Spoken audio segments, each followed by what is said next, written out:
Kachava, on the keto diet, does it work? This should be a pretty easy one, so I'll get your answer nice and quick. But matcha just came in. Haven't tested it yet. I'm gonna, and I'll create a video on that. So if you wanna know when that comes out, hit that subscribe button. So to figure out if kachava works on the keto diet, we first need to understand how the keto diet works. And from there, we can decide if kachava works within it.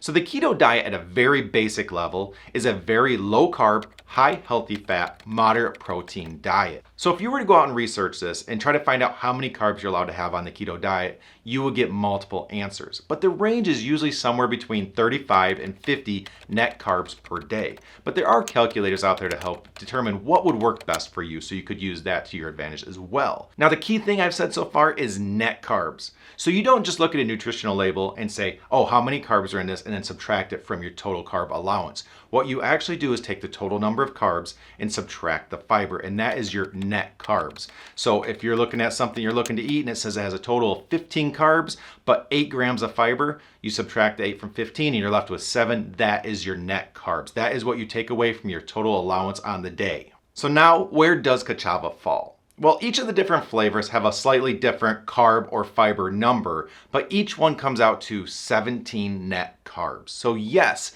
this can work on the keto diet. Now, if you're trying to stay at 40, that's almost half of your carbs in one serving.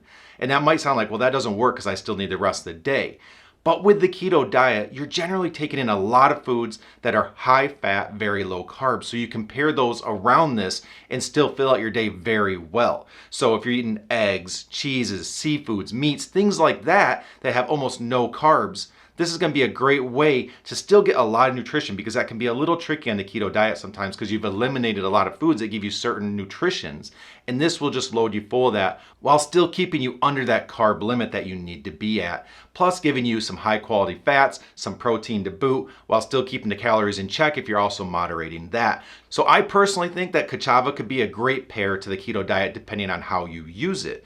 Now that being said, there are other things that you might be doing with the keto diet, whether it's calorie restrictions or intermittent fasting and only eating for a shorter window. And if you're still having a very large eating window, you might not want to have that many carbs at one point in time. So one thing I would consider, or at least playing with it, see what works best for you and helps you get through the day, especially as you adjust to the keto diet, splitting up your kachava serving into 2 portions at different times in the day. So that way you can kind of spread out when you're getting those carbs and maybe making it a little bit easier for you to get through the day. So play with it and figure out what works for you, because if you're having a really short eating window, you might just want that all in one serving. That might make it easier to get through the day. So there are different ways to go about it. But in short, yeah, I think kachava could work great with the keto diet. But I hope that helped you out. Hit that like button if it did. Subscribe to stay on top of everything where health and technology meet. And until next time, here's to a healthier you.